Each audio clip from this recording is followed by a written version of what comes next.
অন্তর্বর্তী সরকার প্রশাসনিক কৌশল ব্যবহার করে দুটি রাজনৈতিক দলকে সহায়তা দেওয়ার চেষ্টা করছে বলে অভিযোগ করেছেন বিএনপির স্থায়ী কমিটির সদস্য মির্জা আব্বাস।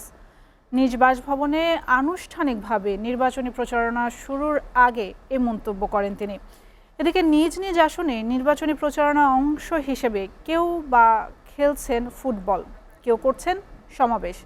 নির্বাচিত হলে এলাকার উন্নয়ন ও আইন শৃঙ্খলা রক্ষার কাজ করার প্রতিশ্রুতি দিচ্ছেন বিএনপির স্থায়ী কমিটির সদস্যরাও। আব্দুল আহাদের প্রতিবেদনে বিস্তারিত। রাজধানীতে নিজ বাসভবনে নির্বাচনের আনুষ্ঠানিক প্রচারণা উপলক্ষে আয়োজিত এক অনুষ্ঠানে বিএনপির স্থায়ী কমিটির সদস্য মির্জা আব্বাস অভিযোগ করেন, আগামীতে সংসদ নির্বাচনে বিশেষ দুটি রাজনৈতিক দল কারচুপি করার চেষ্টা করছে। আমি আশা করছি এবারের নির্বাচনও অত্যন্ত শান্তিপূর্ণ এবং প্রতিটা দল সহনশীল মনোভাব নিয়ে এই নির্বাচনে অংশগ্রহণ করবে। ভোট কেন্দ্রে দায়িত্বশীল ভূমিকা রাখার জন্য নেতাকর্মীদের প্রতি আহ্বান জানান তিনি।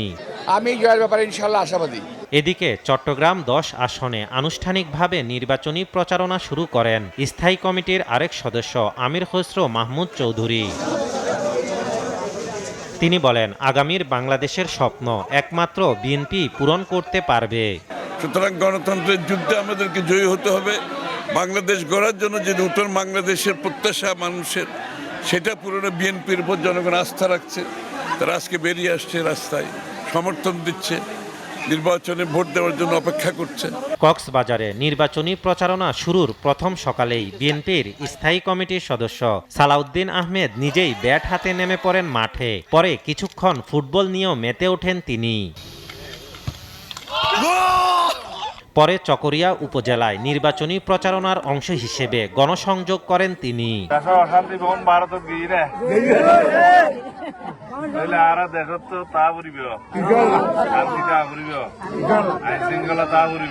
এদিকে সিরাজগঞ্জে বৈষম্য বিরোধী ছাত্রদের বিএনপিতে যোগদান অনুষ্ঠানে ইকবাল হাসান মাহমুদ টুকু বলেন, জনগণ কোথায় ভোট দেবে এটি তাদের ব্যক্তিগত বিষয়, কারো হস্তক্ষেপ কাম্য নয়। আনা ভোট দিয়েছে সরকার, এই দায়িত্বটা সরকারের। আর আমাকে প্রশ্ন করলে আমি বলবো যে জনগণ সিদ্ধান্ত নেবে। জনগণের মত যাচাই করার জন্যই তো হানা ভোট। জনগণ সিদ্ধান্ত নেবে, হ্যাঁ দিবে না দিবে, আমি এখানে বলার কি। আব্দুল আহাদ, এসটিভি, ঢাকা।